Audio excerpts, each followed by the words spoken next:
அருட்பெரும் ஜோதி அருட்பெரும் ஜோதி தனிப்பெரும் கருணை அருட்பெரும் ஜோதி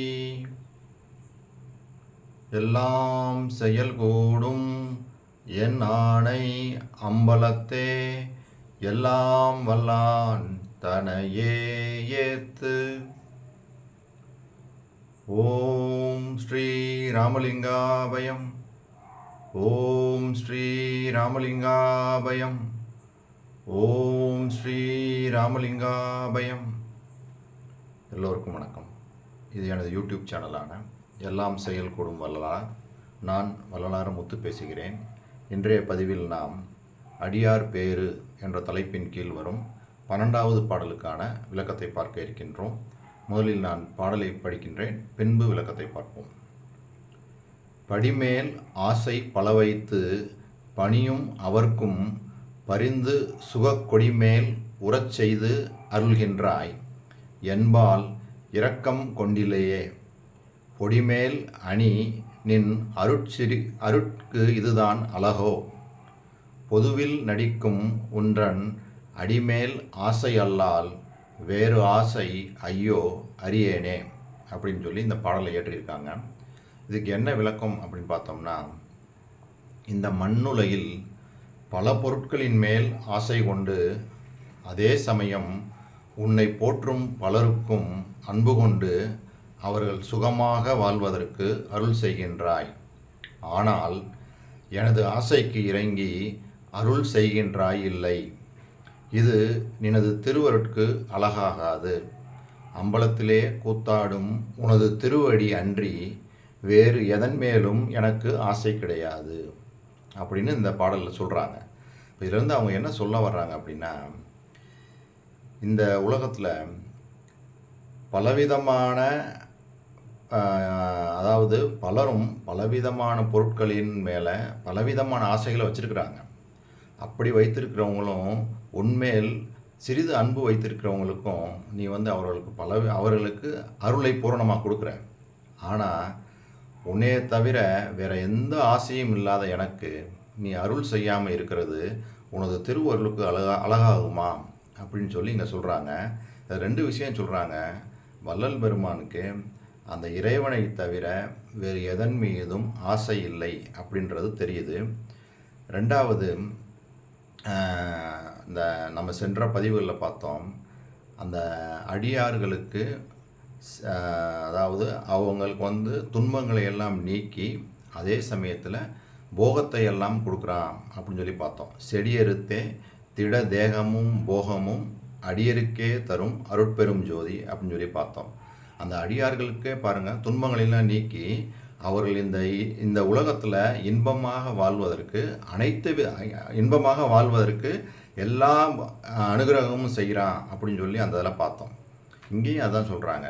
அதாவது இந்த மண்ணுலகில் பல பொருட்களின் மேல் ஆசை கொண்டு அதே சமயம் உன்னை போற்றும் பலருக்கும் அன்பு கொண்டு அருள் செய்து அவர்கள் சுகமாக வாழ்வதற்கு அருள்கின்றாய். என்னளவில் உன்னை தவிர வேறு ஆசை எதுவுமே இல்லாத எனக்கு மட்டும் நீ அருள் செய்யாமல் இருப்பது உனது அருளுக்கு அது அழகா அப்படின்னு சொல்லி இது இறைவனிடம் அந்த கோரிக்கை வைப்பதிலே பல விஷயங்களையும் நம்மகிட்ட சொல்கிறாங்க. இது சாதாரணமாக பார்க்குறதுக்கு தெரியும். ஆனால் உள்ளார்ந்த அர்த்தம் பார்த்தோம்னா, நாம் எதன் மீதும் இச்சை கொள்ளக்கூடாது. அது எதா வேணாலும் இருக்கலாம். மனைவி, மக்கள், பொருள், புகழ் எல்லாமே அந்த மோகம்னு சொல்கிறாங்க பார்த்தீங்களா, அதில் எல்லாமே வந்துடும். ஆசை, மோகம், காமம், கோபம், லோபம், மதம், ஆச்சரியம் எல்லாமே இந்த ராக்காதிகள் செயற்கை குணங்கள்லேயே இதெல்லாம் வந்துடும். எதன் மேலேயுமே இச்சை இருக்கக்கூடாது. கடவுள் ஒருத்தர் மேலே தான் நம்மளுக்கு இச்சை இருக்கணும். இதை வள்ளல் பெருமான் நிறைய பாடல்களில் சொல்லியிருக்கிறாங்க. சான்றா 2, அதாவது பேரன்பு கன்னி அப்படின்ற தலைப்பில் எப்படி சொல்கிறாங்கன்னு பார்ப்போம். அதே மாதிரி 2ஆம் திருமுறையிலையும் அருமையான ஒரு பாடல் வரிகள் வருது. அதுவும் நம்மளுக்கு அவர் கடவுள் மேலே எந்த அளவுக்கு அந்த ஆசை வச்சுருந்தாங்க பாருங்கள். அதை தவிர எனக்கு வேறு எந்த ஆசையுமே இல்லை அப்படின்னு சொல்லி சொல்கிறாங்க. பேரன்பு கன்னி. கற்றது என்றும் சாகா கல்வி என்று கண்டுகொண்டு உன் அற்புத சிற்றம்பலத்திலே அன்பு வைத்தேன் ஐயாவே. ஈடணைகள் நீக்கி நமக்கு இன்பமளிக்கும் என்று மன்றில் ஆடும் திருவடிக்கே ஆசை வைத்தேன் ஐயாவே. நானந்த மெய்தா நலம்பெறவே எண்ணி மன்றில் ஆனந்த நாடகத்துக்கு அன்பு வைத்தேன் ஐயாவே. வாடலற சாகா வரங்கொடுக்கும் என்று மன்றில் ஆடலடி பொன்மலர்க்கே அன்பு வைத்தேன் ஐயாவே. பொற்புறவே பொன்றா பொருளளிக்கும் என்று மன்றில் அற்புத பொற்சேவடிக்கே அன்பு வைத்தேன் ஐயாவே. ஈனமறுத்து என்றும் இரவாமை நல்கும் என்று ஞான மணிமன்றிடத்தே நன்பு வைத்தேன் ஐயாவே. ஓர் துணை நின் பொன்னடி என்று எண்ணுகின்றேன் உன்னையன்றி யார் துணையும் வேண்டேன் என் அன்புடைய ஐயாவே. பூஜை செய்து பெற்ற உன்றன் பொன்னடி மேல் அன்றி அயல் ஆசை ஒன்றும் இல்லை எனக்கு அன்புடைய ஐயாவே. இச்சை நின்மேல் அன்றி எனக்கு எல்லளவும் வேறு ஒன்றின் மேல் இச்சை இல்லை நின் ஆணை என் அருமை ஐயாவே. எப்படி நின் உள்ளம் இருக்கின்றது என்னளவில் அப்படி நீ செய்க எனக்கு அன்புடைய ஐயாவே. எவ்வண்ணம் நின் கருத்து இங்கு என்னளவில் எண்ணியதோ அவ்வண்ணம் செய்க எனக்கு அன்புடைய ஐயாவே. தேசுர நின் அருளாம்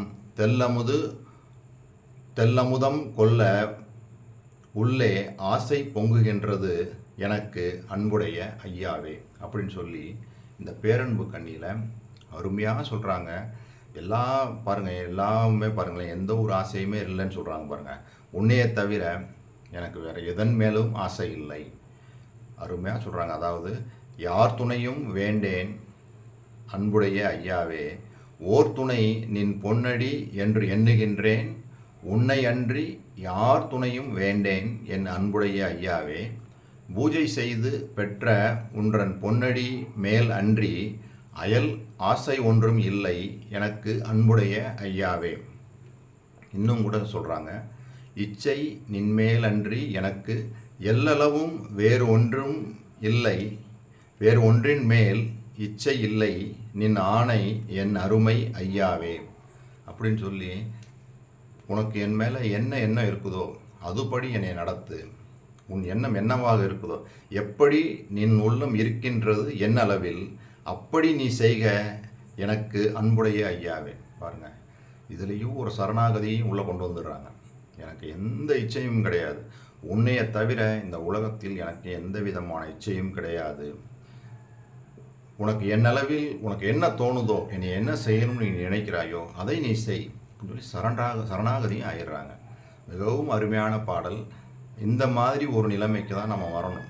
நம்ம இந்த மாய உலகத்தில் மண்ணாசை, பொன்னாசை, பெண்ணாசை அனைத்து விதமான ஆசைகள்லையும் போய் உழன்று வீணாக போய் மடிந்து போகிறோம். ஆனால் வள்ளல் பெருமான் அந்த இறைவனை கெட்டியாக பிடிச்சிக்கிறாங்க. அது மேலே தான் எனக்கு ஆசை இருக்குது அப்படின்னு சொல்லி நம்ம அனுதினம் நம்ம எப்பயுமே என்ன பண்ணணும், இந்த நிலைக்கு தான் நம்ம வரணும். இந்த நிலைக்கு வந்தால் தான் நாம் அந்த மேலேறி அந்த மரணமில்லா பெருவாழ்வை பெற முடியும். இன்னும் கூட 2ஆம் திருமுறையில் இதுவும் அருமையான பாடல்.